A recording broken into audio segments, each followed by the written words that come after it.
Welcome one, welcome all. My name is Soul Expression, and it is very good to be here with you today. I am very excited.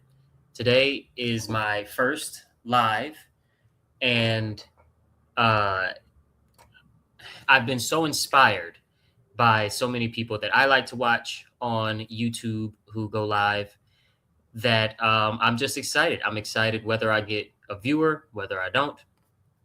I already got one. Praise God. Peace and love, young bro. Um, today we are going to be getting into the Inner Storyteller, a philosophical map. Now, the Inner Storyteller, of course, is my book. You can get a copy right here at innerstoryteller.card with an extra r.co. And the book itself is my life's work, right? It's what I'm my contribution to the natural law community and the natural law philosophy, as well as my contribution to psychology in general and the developmental studies of the human experience, right? And what I discuss in there is how we are conditioned to protect the stories that keep us powerless. If you look around and you think about the money system and you think about the ways in which people are happily headed towards their own slaughterhouse, right? The way that we line up to be more separate from each other, more divided, to be more aggressive and angry with each other all the time, to be more conniving and get ahead at the expense of someone else we are with each other. And you look at how the what's influencing all that is religions like money and human authority, meaning somebody because they have a certain costume on or because they answer to a certain boss that we uh, prescribe authority to, that means they actually have moral authority over us, a moral right to rule us, and we have a moral obligation to obey them somehow. These religions I call the mother and father of all religions, right? The mother of all religions being the religion of monetary value, and the father of all religions being the religion of man's authority. Of course, there is an authoritative force in the universe, which would be the creator, the creative, the what made all of this, right? Like I'm a human being. My father and mother came together and they made love, and that resulted in the physical body manifesting. But the life that inhabited my body, or that inhabits my body, that's one with my body, that they did not make. Something else made the life itself. And we're back. Okay. Goodness gracious. So I think I'm going to have to do the stream without sharing my screen. Hopefully that's all right. But as I was saying,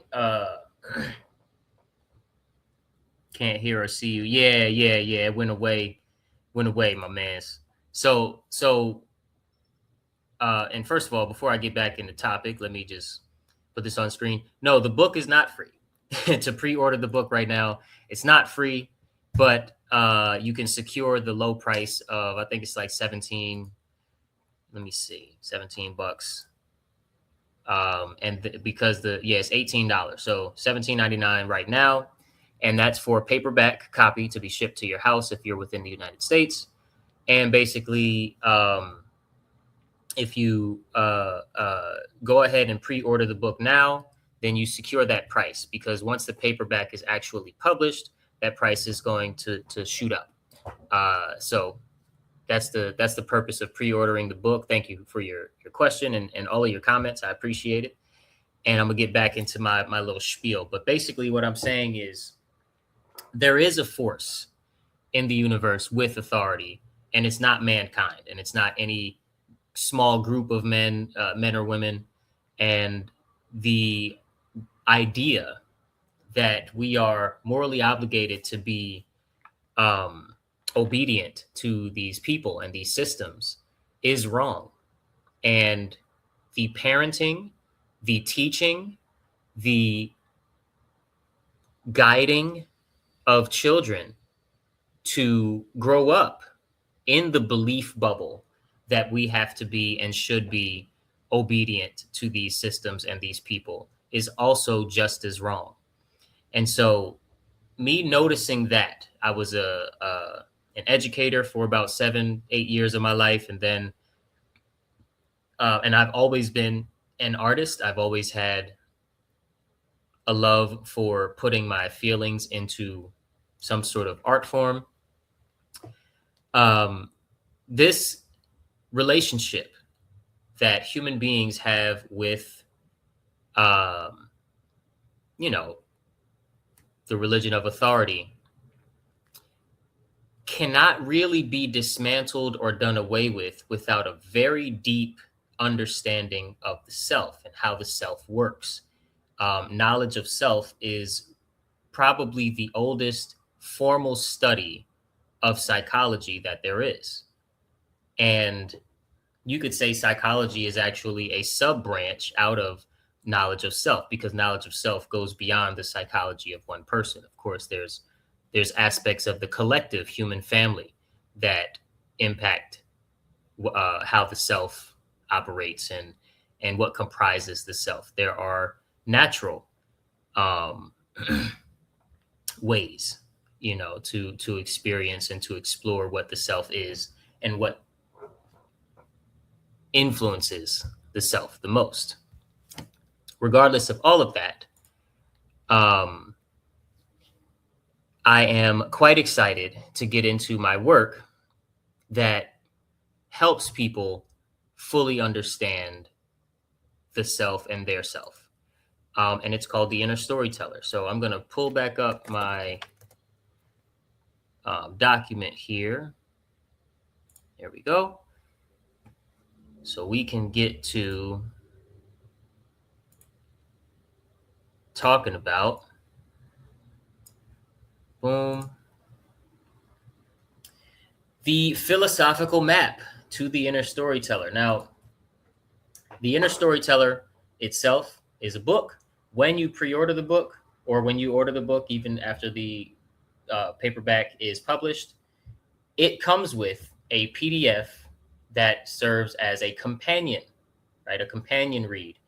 And I'll show you for a second. Hopefully, if I just share my screen for a quick second, it won't glitch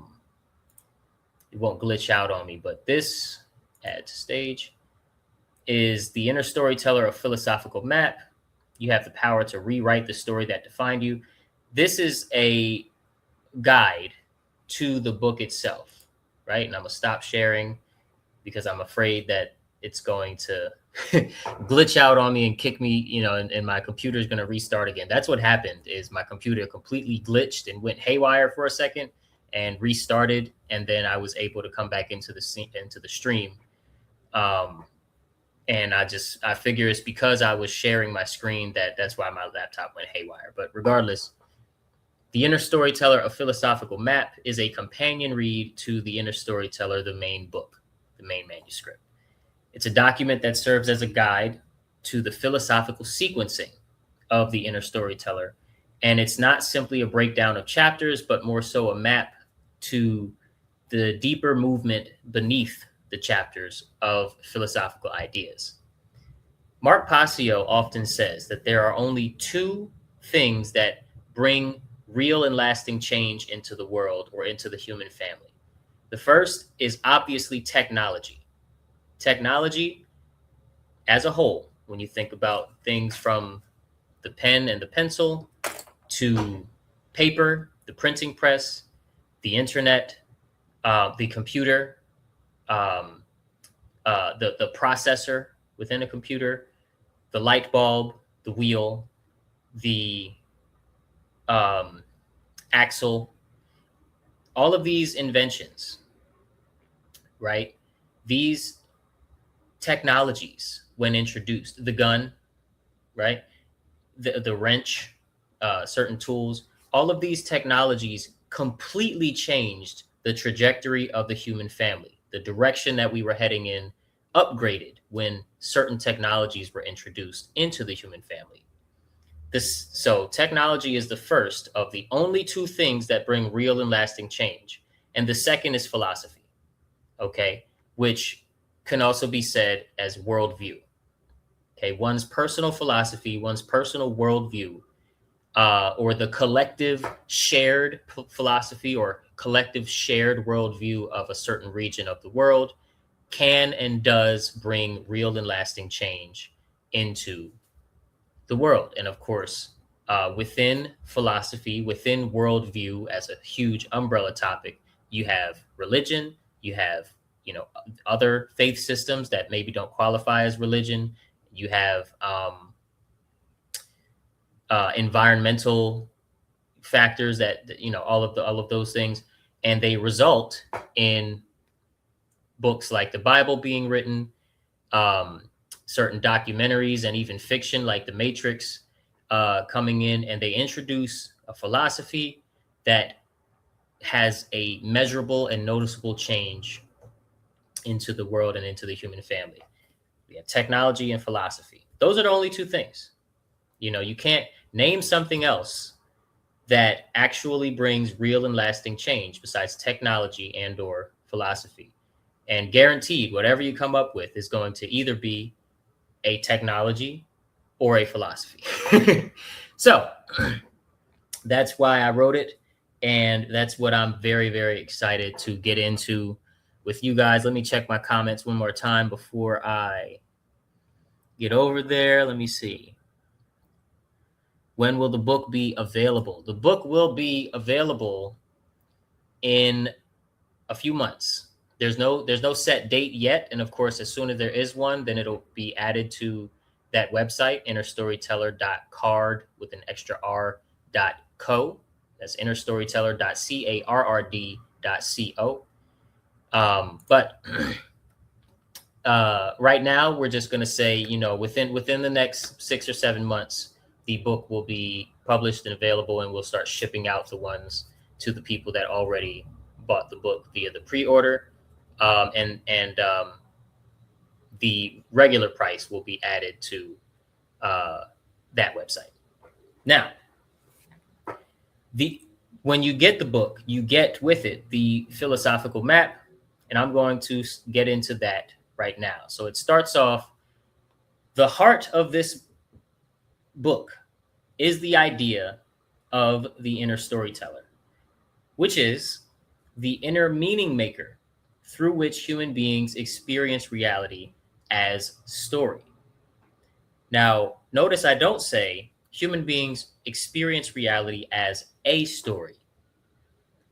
Yes, we do have a story that we go through and that we observe in our own life, but that a story is real. It's ever changing. The important moments, the moments that we find and feel were the most important in our lives, change as we get older, right? We forget things that we thought were extremely important in our super duper youth by the time we're 16 and 18. And we forget things that were super important to our 16 and 18-year-old selves by the time we're 25 and 35 and so on. It's the same life cycle, but we interpret what is important and what is memorable much differently depending on who's talking, right? And so I don't say human beings experience reality as a story. I say human beings experience reality as story. That means our inner experience happens in story form. And we'll get into that. We do not simply live events directly. Okay. We interpret them. We associate the events that we go through with other events that we either witnessed or that we've gone through ourselves. We frame them within our personal worldview, within our personal philosophy.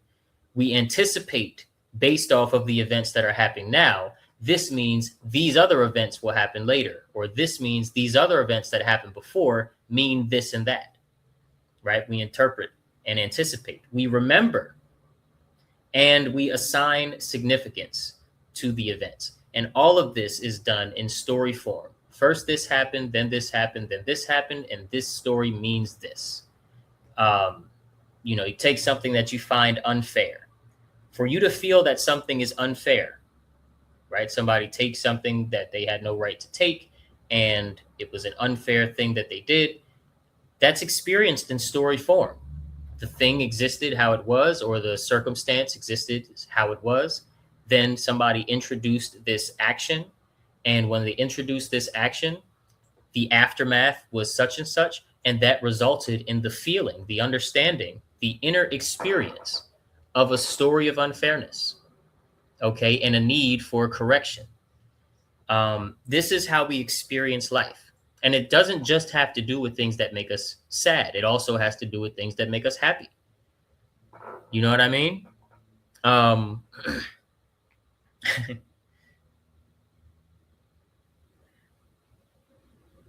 I do make music. Don't lie on me. My man's is trying to distract me from the topic. But regardless, I'll do a rap. I'll do a rap on this live. Just stick around with me, and I'll spit some bars for y'all. Getting back to what I'm talking about. The inner storyteller is the force through which experience becomes narrative. Okay, through which sensations become meaning, through which memory becomes identity, and repeated interpretation becomes the patterns and cycles of our lives. In the language of this book, The Inner Storyteller, the main book, the inner storyteller is the third seat behind awareness and the seat of consciousness, which is called the I am. What this means is the inner storyteller is not merely some psychological glitch that we can, is there for a phase and then we grow out of it. The inner storyteller is so intimate to the human experience, so deeply baked and caked into our makeup, to what makes us human, that it extends beyond even one life cycle. Whether or not you believe in reincarnation, you were something existed before you entered into the body in your mother's womb. And this existence continues on somehow, some way, after the body ceases to inhabit the you that's inside the body. So that eternal being, the inner storyteller is with that eternal sense of yourself, not only just the self that is alive in the body while we're here in this 3D space, but as a spiritual aspect and eternal aspect of the human experience. And it also means that it's the most powerful dynamic force in existence, because awareness needs not to be is never doing anything, right? Pure awareness, the absolute principle, it just is. It simply is. It cannot be described. It cannot be quantified, qualified. It has no properties. It simply is. And tapping into pure awareness is something that only the most rare human being will ever do. Then the next seat, the second seat, is the I am. The I am knows that isness. Okay, awareness simply is. The I am principle, the second, largest field of intelligent experience, that seed of consciousness, that center point that separates the me from the universe, also very similarly simply is. But you can say with the I am, it also observes, right? And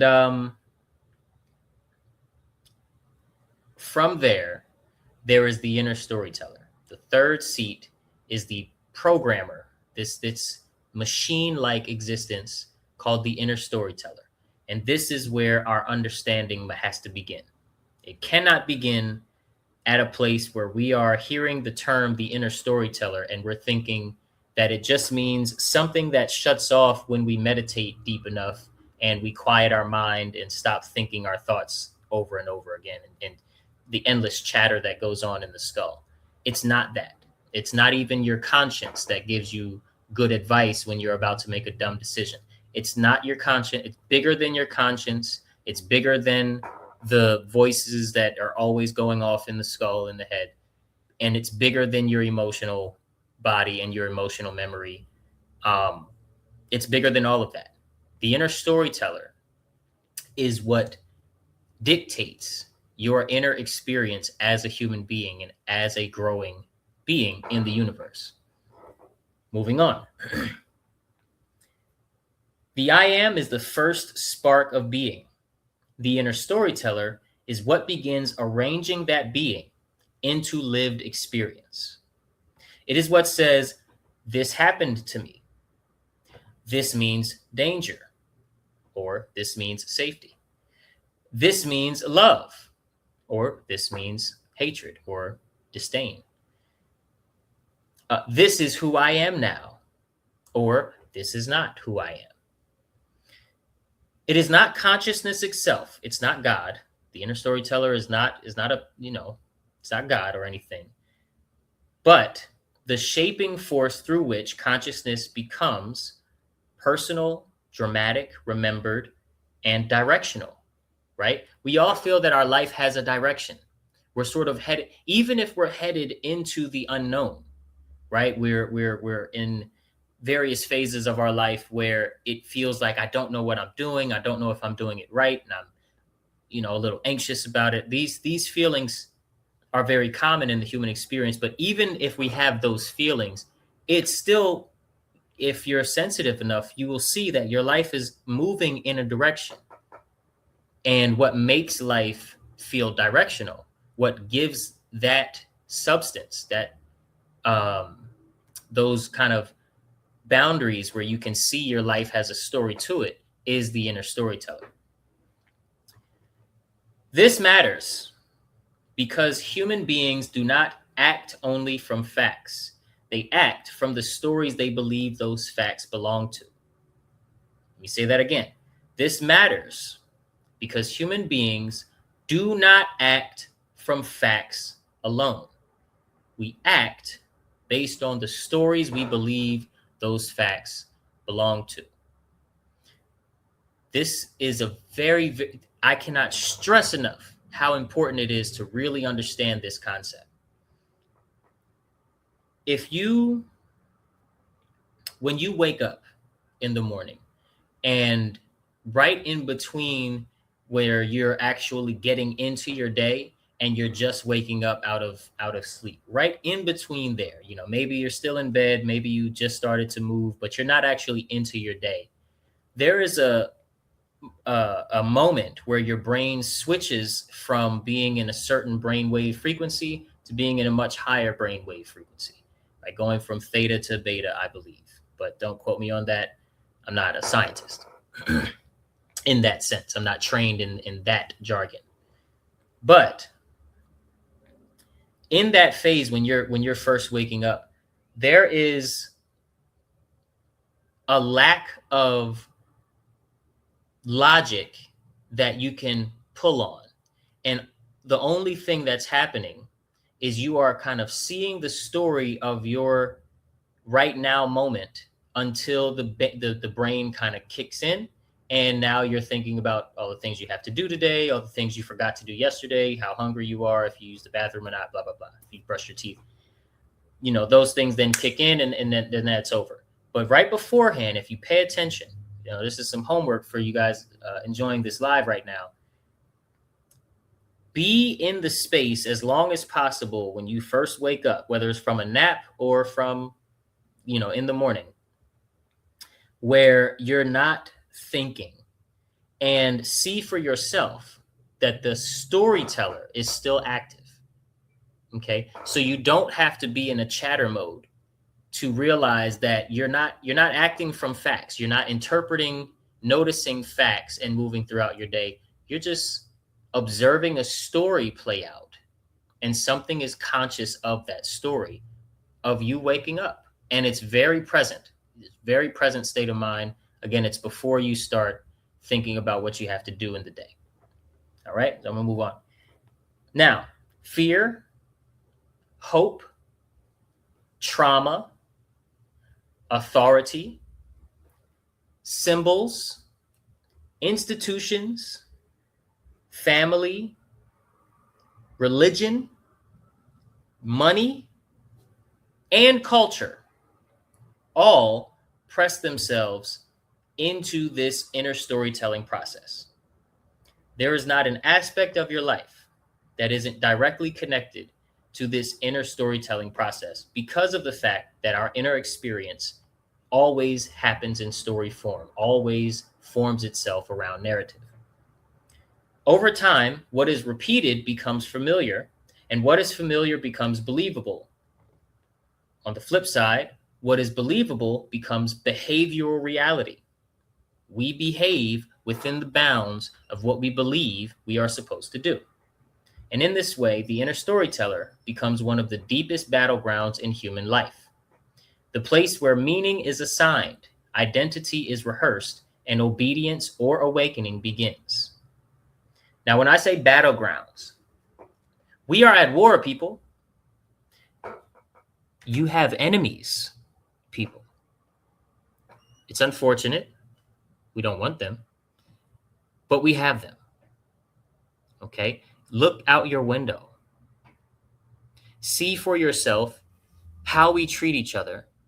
Talk with your friends and family who are honest with you, and reassure yourself that we don't want to act this way towards each other.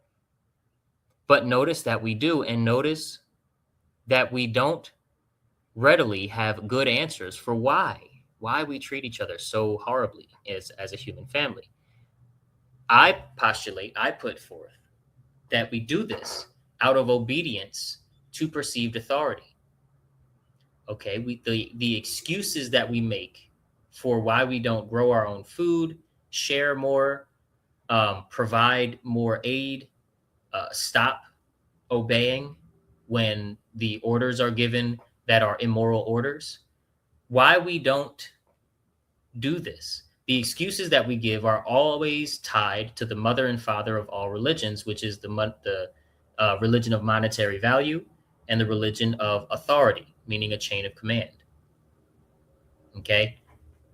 So the inner storyteller is where the battleground takes place, because the inner storyteller, those at the very top have deep, intimate knowledge about how the human psyche works. They know, even if they don't have my language for it, what the inner storyteller is and how it is programmed and how to make the whole world serve them through the psychological processes and propaganda and the mind control methodology that they employ. And they are conducting the war on humanity in the realm of the inner storyteller, meaning they do things outside of our bodies that trigger the meaning-making machine in our psychology, make false meanings of things, and then keep making them over and over, because what gets repeated gets familiar. What becomes familiar is believable, and what's believable becomes our behavior patterns. Hope that makes sense. The parts that follow trace the process philosophically, meaning what we're going to get into as we delve deeper into this philosophical map. They do not merely deliver information in sequence. They show how the inner storyteller is formed, how it's conditioned, how it's wounded, how it's manipulated, but also how it's embodied, reclaimed, and finally called back into alignment with truth and principle. So that's all I have time to read from the map for today, for today's video. As promised, I got some bars for y'all. I'm gonna spit some bars for the homie. And yeah, much love. Make sure you go to innerstoryteller.ee CARRD.co and secure a copy of the Inner Storyteller book for yourself at the current price of just $18, under $20. Sacrifice an extra large coffee and a bagel, I guess. And let's see, what do I want to spit for the homie? I got a 16 for you. Here we go. Listen to the words, y'all. Listen to the sequence of the words, because I think it's very pertinent to what we got into today and leading into getting into the next video for whenever I release the next video. I want to say tomorrow, but I don't know. We'll see. It's different moving from intelligent to wise. Intentionally thrive, be exceptional, revise any gesture that describes infinitesimal demise, because the rest of it be mine over everything ye find. You are destined to design where your destiny resides. Lessen your replies, set intention to be guides, and only speak if it's appropriate, because the lesson is inside. The teacher in the front if the student's left behind, but the student can arise if they on the teacher's side. You get the point. Read the feeling found in between the lines.